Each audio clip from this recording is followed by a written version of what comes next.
541, U.S. domestic travelers could choose low-emission flights if data was available. Sarah Costa tells us about a new study that shows carbon pollution on the same route can vary sharply, and she explains why consumers cannot make informed choices right now. Commercial flying is a real carbon bomb as emissions from commercial aviation are growing rapidly and are on track to triple by 2050. But now a new study shows how people could reduce their emissions while still flying on airplanes if they were able to choose the most carbon-friendly routes. The research paper looked at potential ways to reduce the burden of flying.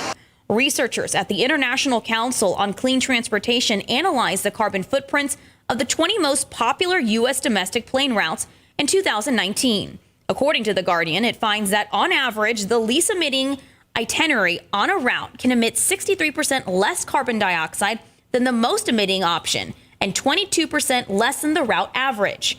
In general, flying direct and on newer aircrafts can help a consumer choose less emitting flights, but not always, the researchers say. The Guardian explains other variables, including load factor and seating configuration, also affect the carbon intensity of a trip. Single-aisle mainline aircraft or turboprops generally have lower emissions than regional jets, although relative airline fuel efficiency performance varies across routes. Some travel search engines like Google Flights, Kayak, and Skyscanner have introduced eco-flight filters into their platforms, which label flights with lower than average emissions among all search results.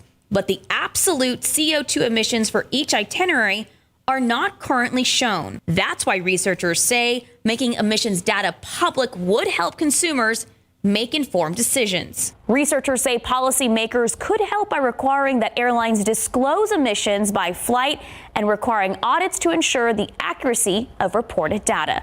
I'm Sarah Costa, KSAT 12 News.